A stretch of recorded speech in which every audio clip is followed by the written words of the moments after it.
वृषभ राशि वाले बंधुओं, जय माई की। कैसे हैं आप लोग? उम्मीद करते हैं कि माता रानी की कृपा और आशीर्वाद से बहुत अच्छे होंगे।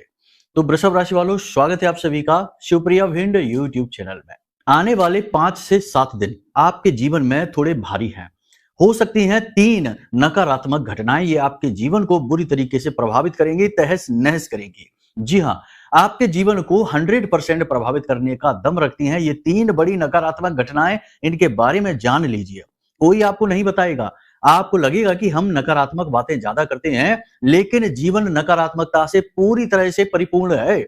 ऐसे में मीठी गोली देकर या यूं कहें कि चाशनी भरी मीठी मीठी बातें करके हम आपको बहका भी सकते हैं, लेकिन फायदा क्या है? ज्योतिष का ये नियम नहीं है। ज्योतिष कहता है कि जो है सो है, स्पष्ट तौर पर लोगों को बताइए, सच है झूठ है। इसीलिए ज्योतिष, पुराने जमाने में जो ज्योतिषाचार्य हुआ करते थे, किसी बालक की अल्पायु होने पर स्पष्ट कह दिया करते थे कि यह अल्पायु है। कैसा हो कि उसको झूठ बोल दें कि यह तो बहुत दीर्घायु है, चिंता न करिए, और उसकी असमय इस संसार से जाना हो जाए, तो ये तो झूठ होगा ना। एक तो विद्या के साथ धोखा, और दूसरा कि उस व्यक्ति के साथ धोखा जो विश्वास के साथ आया। तो यही कार्य हम कर रहे हैं। 3 बड़ी घटनाओं के बारे में बताएंगे। देखिए, बुध जो है वो बकरी हो चुके हैं। कर्क राशि में बुध का बकरी होना ठीक नहीं है। ये परेशानियां उत्पन्न करता है, बाधा कारक होता है, मन विचलित कर देता है, क्योंकि कर्क राशि चंद्रमा की राशि है। बुध चंद्रमा से शत्रुता मानता है, मन को प्रभावित करेगा, धन को प्रभावित करेगा, अचानक से जीवन में कुछ भी घटित करवा सकता है। किस प्रकार की घटनाएं घटित होंगी, किस प्रकार का आचार व्यवहार और वातावरण आपके साथ रहने वाला है, सब कुछ खुलकर बताएंगे। साथ ही कार्यक्रम के अंत में बताएंगे एक ऐसा तिलक, एक ऐसी विधि और टीका जो आपको अपने माथे पर लगाना है। इस विजय तिलक का बहुत बड़ा प्रभाव आपके जीवन पर रहेगा। यह आकर्षण तिलक है, विजय तिलक है, अष्टलक्ष्मी आवाहन तिलक है, बहुत ही शक्तिशाली है। एक बात निश्चित है, जो भी व्यक्ति इस तिलक को लगाएगा, आजकल आपने देखा होगा कि बहुत से लोग ऐसे हैं, सोशल मीडिया पर भी हैं और आपके आसपास भी हैं, वे एक अजीब सा तिलक लगाकर घूमते हैं। ना तो वह काला है, ना ही वह पीला है, ना ही वह लाल है, एक अजीब सा रंग है उसका। क्यों है उसका रंग, और क्या है वह तिलक, और उसके पीछे की हकीकत क्या है? बड़ा ही गुप्त है, बहुत ही गुप्त विद्या है। इसके विषय में आपको बताएंगे। बहुत सारे लोगों ने हमसे इसके बारे में पूछा है कि गुरुजी, ये किस तरीके का तिलक है जो लोग लगाते हैं? कामयाब लोग लगाते हैं, या यूं कहें कि तिलक लगाने के बाद कामयाब होते चले जाते हैं, अड़चनों से, मुसीबतों से बाहर निकलते चले जाते हैं। तो हमने सोचा कि चलो आपको बताएंगे। तो कार्यक्रम के अंत में हम आपको उस तिलक के विषय में बताएंगे जो बड़ा ही चमत्कारी है, बड़ा ही शक्तिशाली है और जबरदस्त आकर्षण तिलक है। आप जो भी चाहेंगे वह चीज आपकी ओर आकर्षित होगी, चुंबक की तरह खींची चली आएगी। बस आपको इसे सही विधि विधान के साथ प्रयोग करना सीखना होगा। जी हाँ बंधुओं, बस आपको कार्यक्रम को अंत तक देखना है। 5 बड़ी भविष्यवाणियों के साथ, 3 अनिष्टकारी घटनाओं की पहले ही जानकारी के साथ, और एक अष्टलक्ष्मी आकर्षण तिलक के साथ यह कार्यक्रम बड़ा ही अद्भुत हो जाता है। इस कार्यक्रम को देखने वाले के जीवन में कुछ हो या ना हो, लेकिन एक बात की गारंटी है कि वह आ रही मुसीबत को रास्ते से ही वापस लौटा पाएगा।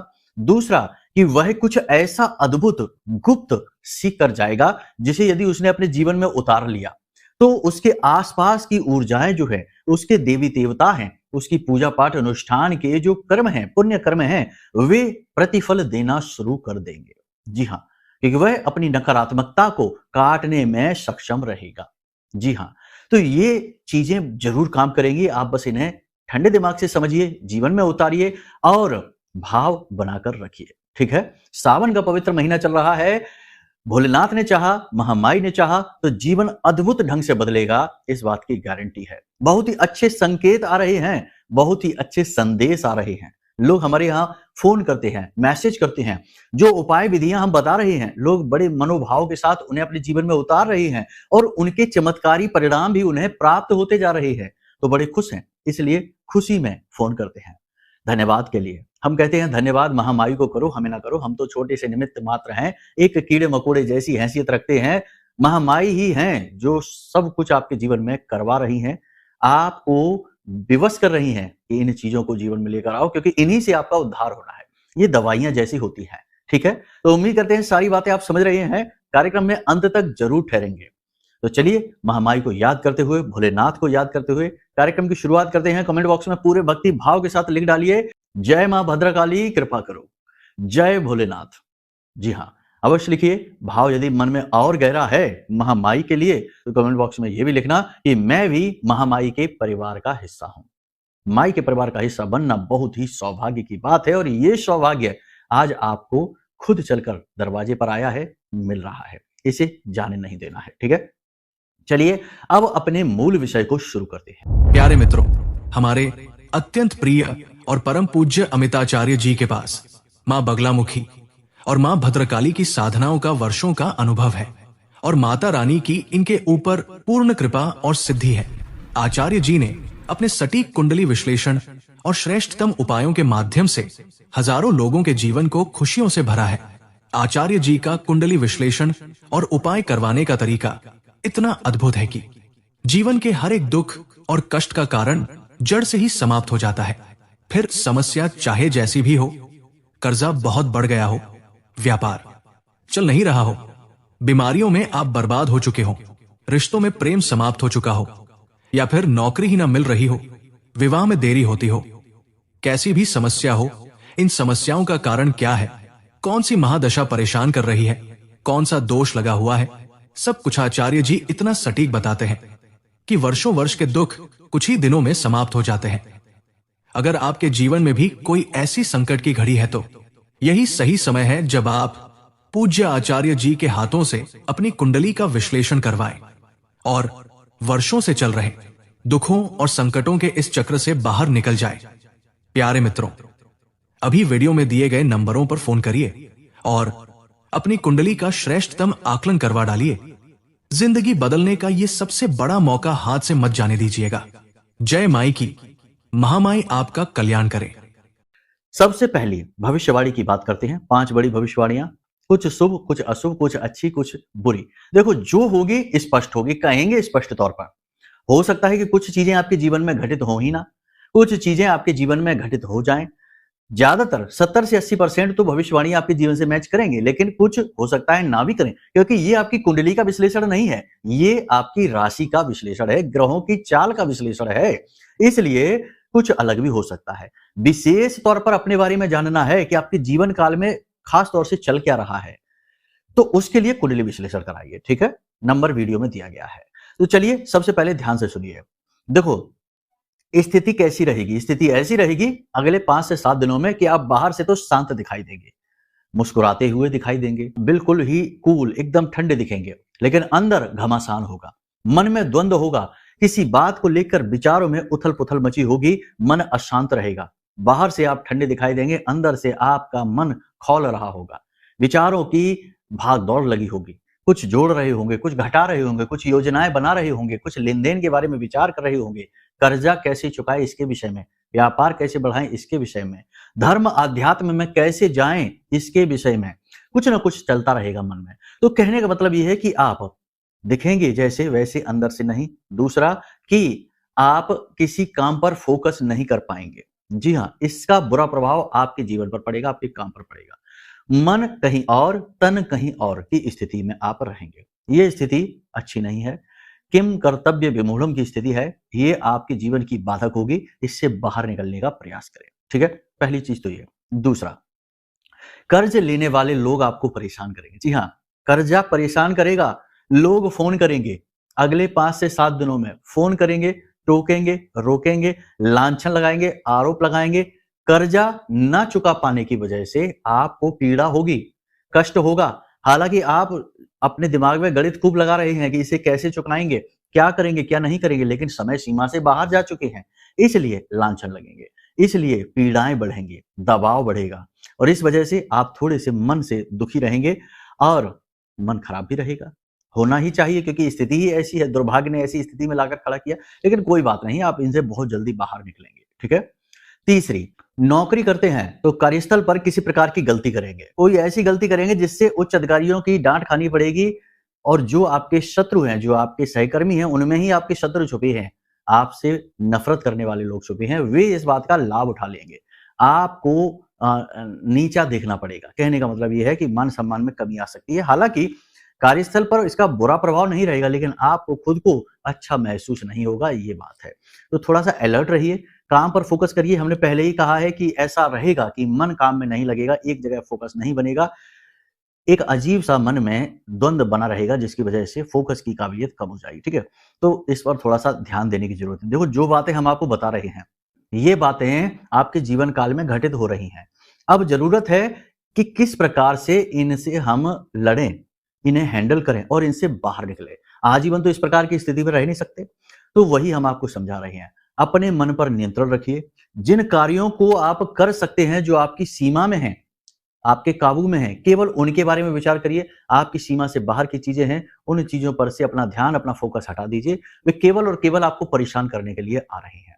ठीक है, समय आने पर उनका अपने आप समाधान होता चला जाएगा। अभी के लिए आज आपके सामने जो है, जैसा है, बस उसी चीज पर अपना ध्यान रखिए। ठीक है, अगली भविष्यवाणी ये है कि आपका अपना ही कोई एक ऐसा व्यक्ति है जो इस प्रकार की भाषा शैली, इस प्रकार के कठोर शब्दों का प्रयोग करेगा जो आपके दिल को चुभेंगे। और इस बात की बहुत अधिक संभावना है कि वह आपका अपना जीवन साथी, आपका अपना प्रेमी, आपका ही अपना कोई खास होगा, जो आपके दिल को दुखाएगा, कठोर शब्दों का प्रयोग करके आपके मन को परेशान करेगा, आपकी भावनाओं को नहीं समझेगा, आपकी भावनाओं को ना समझते हुए उन्हें रौंद डालेगा। और ये स्थिति आपके लिए बहुत पीड़ादायक रहेगी। देखिए, आप एक ऐसे इंसान हैं कि जिससे भी प्रेम करते हैं, बहुत ज्यादा करते हैं, हद से ज्यादा करते हैं, उसके सुख में ही अपने सुख को देखने लगते हैं। और होता एकदम इसका उल्टा है कि जिनके साथ आप गहरा रिश्ता बनाते हैं, जिनके साथ आप गहरे प्रेम में होते हैं, वही लोग ना जाने क्यों आपके पीछे पड़ जाते हैं, आपको परेशान करने लगते हैं, लांछन लगाने लगते हैं, आपकी जगह जगह पर बेइज्जती और अपमान भी करने लगते हैं। तो ऐसी स्थिति आपके लिए दुखदायी रहेगी और ये स्थिति रहने वाली है अगले 5 से 7 दिन। तो अब ऐसे में आप क्या करें? ऐसे में आप प्रैक्टिकल होकर, व्यवहारिक होकर सोचें। आप किसी पर इमोशनली डिपेंडेंट ना रहें। जी हाँ, अगर आपको भावनात्मक तौर पर किसी पर निर्भर होना है, तो अपने ब्रह्म, अपने भगवान, अपने आराध्य पर होइए। वहां से कम आपको निराशा तो नहीं मिलेगी, प्रेम ही मिलेगा, शांति ही मिलेगी। बाकी दुनियादारी के रिश्ते नाते, भौतिकवादी संसार जो है, इसमें जितने भी रिश्ते नाते हैं, ये दिल लगाने के लिए नहीं है। ये तो केवल आपकी कार्मिक यात्रा में सहयोग कारक हैं। जी हाँ, तो इनमें कोई आपको दुखी करेगा, कोई सुखी करेगा, कोई पीड़ित करेगा, कोई कुछ कहेगा, कोई कुछ करेगा, तो कुछ ना कुछ लगा रहेगा। तो इन झंझटों में नहीं पड़ना है, इन्हें अलग दृष्टि से देखना है कि ये जितने भी आपके आसपास के रिश्ते नाते, जो वातावरण है, परिवार है, समाज है, ये सब केवल और केवल आपकी इस कार्मिक यात्रा में सहयोग मात्र के लिए आए हैं। ठीक है? और ये अपनी खुद की भी यात्रा में लगे हैं और आप अपनी में लगे हैं। कोई अकेला आता है, अकेला जाता है, भीड़-भाड़ के साथ तो नहीं आता इस संसार में। तो फिर भीड़-भाड़ के साथ रहते हुए आप इनमें खोइए नहीं, अपने आप को इनसे थोड़ा-सा पृथक महसूस करिए। इसी को वैराग्य कहते हैं। समझ में आया आपको? ये भाव बहुत आवश्यक है सुख चैन से जीने के लिए, क्योंकि इस संसार में कोई भी ऐसा व्यक्ति नहीं है जो पूर्ण रूप से सुखी हो या पूर्ण रूप से दुखी हो। इंसान अपने सुख और दुख का निर्माण खुद ही करता है, अपनी अज्ञानता के कारण, अपने जुड़ाव के कारण, अपने मोह के कारण। तो इस मोह की तीव्रता को थोड़ा कम कर दो। समाप्त करने के लिए नहीं कह रहे हम। आपका पुत्र है, पुत्र भाव से उसे देखिए, लेकिन मोह का भाव थोड़ा-सा कम कर दीजिए। पति है, पत्नी है, जो भी है, जीवन साथी है, मोह का भाव थोड़ा-सा कम करके चलेंगे, तो आपकी दृष्टि बदल जाएगी और फिर उस प्रकार से आपको दुःख नहीं होगा, पीड़ा नहीं होगी, अकेले में बैठकर रोएँगे नहीं। ठीक है? तो ये चीज़ें आप समझ पा रहे हैं? तो इसी प्रकार से इन्हें अपने जीवन में उतारेंगे तो बड़ी आसानी से जीवन गुजरेगा। ठीक है? बाकी समय परिस्थिति का क्या है, ये तो बदलती रहती है। आज जो शत्रु है, कल मित्र होगा, परसों फिर शत्रु हो जाएगा। ये दुनिया लेन-देन से चलती है, मतलब से चलती है।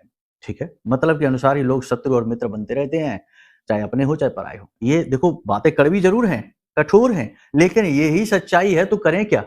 सच ना बताएँ, झूठ बोलते रहें और झूठे संसार को रचते-गढ़ते रहें और उसी में डुबकियाँ लगाते रहें, डूबते रहें और उसी में बस निकल जाएँ, ऐसा थोड़ी होता है। ज्ञान का भी तो महत्व है।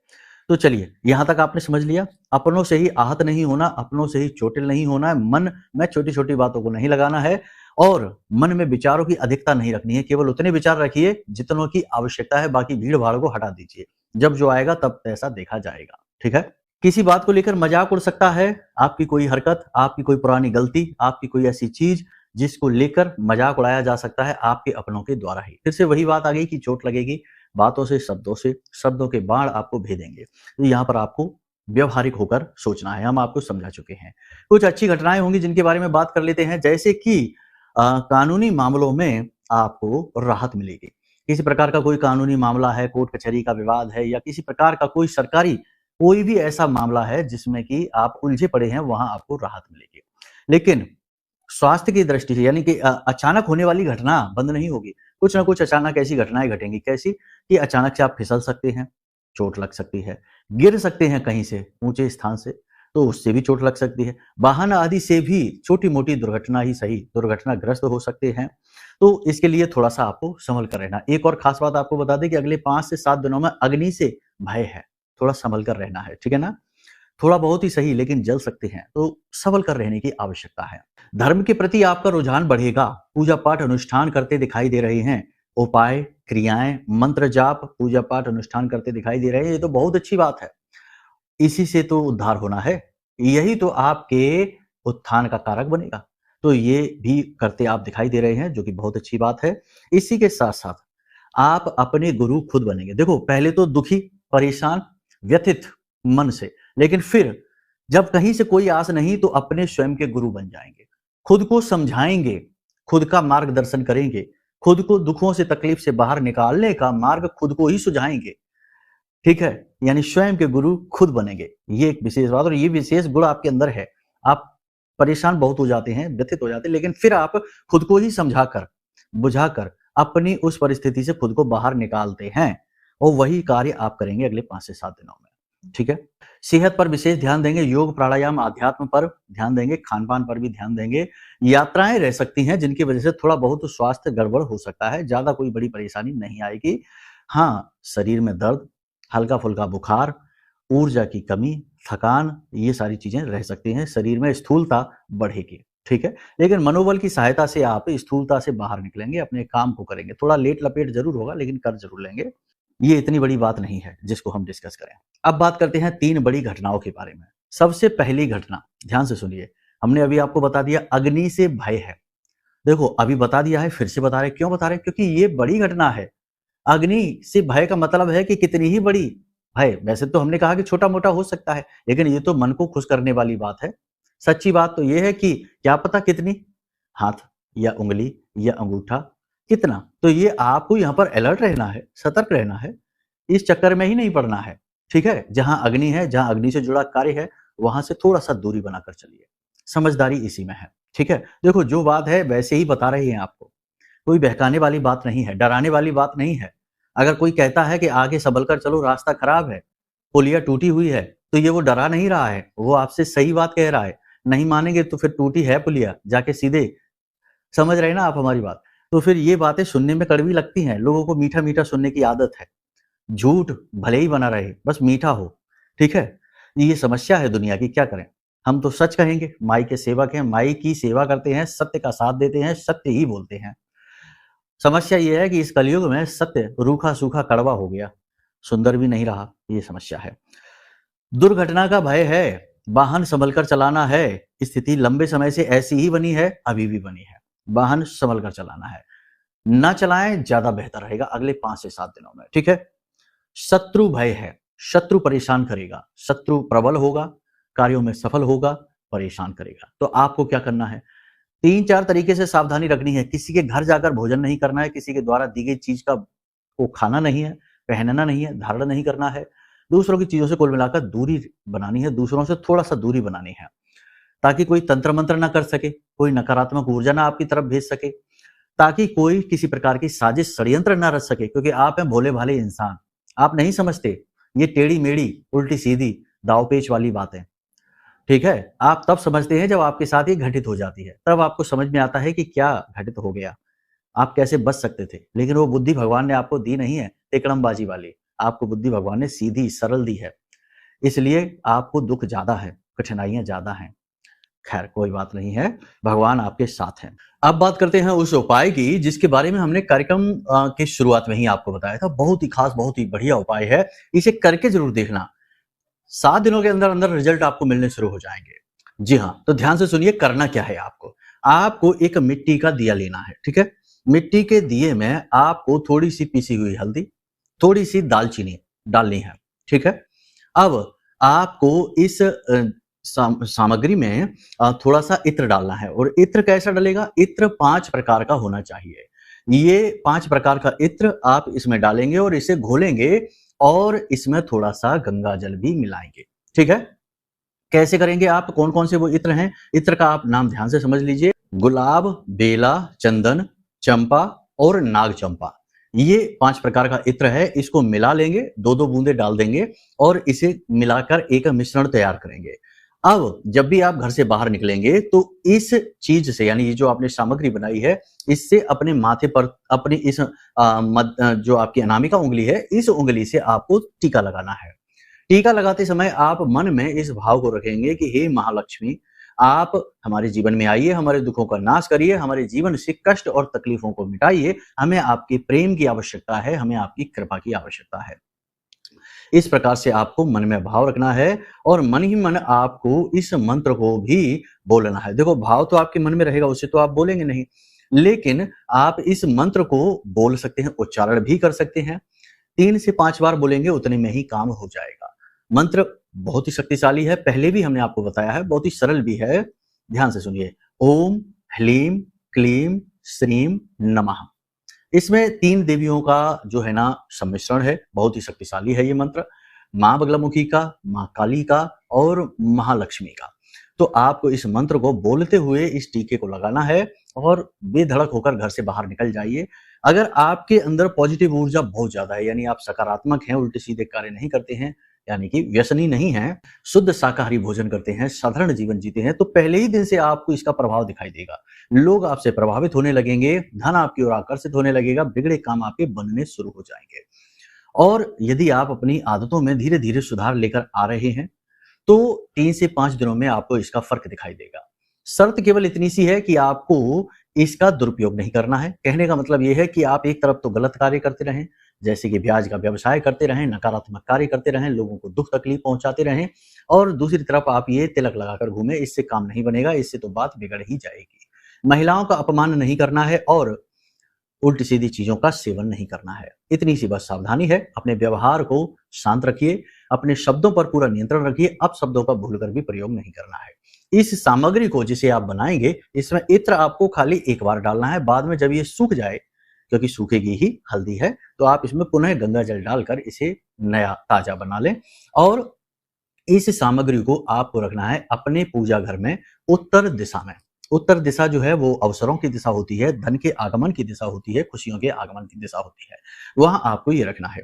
इसका ज्योतिषीय विधान बहुत बड़ा है, हम समझाएंगे तो कार्यक्रम बहुत लंबा हो जाएगा, लेकिन आप इसे करके देखिए, इसके प्रमाण ये उपाय खुद ही देगा। ठीक है, 5 से 7 दिन में इसका अंतर आपको महसूस होगा। बाकी हमने जो भविष्यवाणियां की है उनके अनुसार अपने जीवन को व्यवस्थित करिए, कुछ सावधानियां बताई हैं उन्हें जीवन में उतारिए, निश्चित तौर पर सकारात्मक बदलाव जीवन में आपके आएंगे। अब यदि कोई प्रश्न मन में उठे, ये अपनी कुंडली का ही विश्लेषण कराना है विशेष तौर पर, तो चिंता ना करिए, नंबर हमने वीडियो में दे रखे हैं, इन पर फोन करिए। छोटी सी दक्षिणा के साथ हम आपकी कुंडली का श्रेष्ठतम आकलन करके दे देंगे।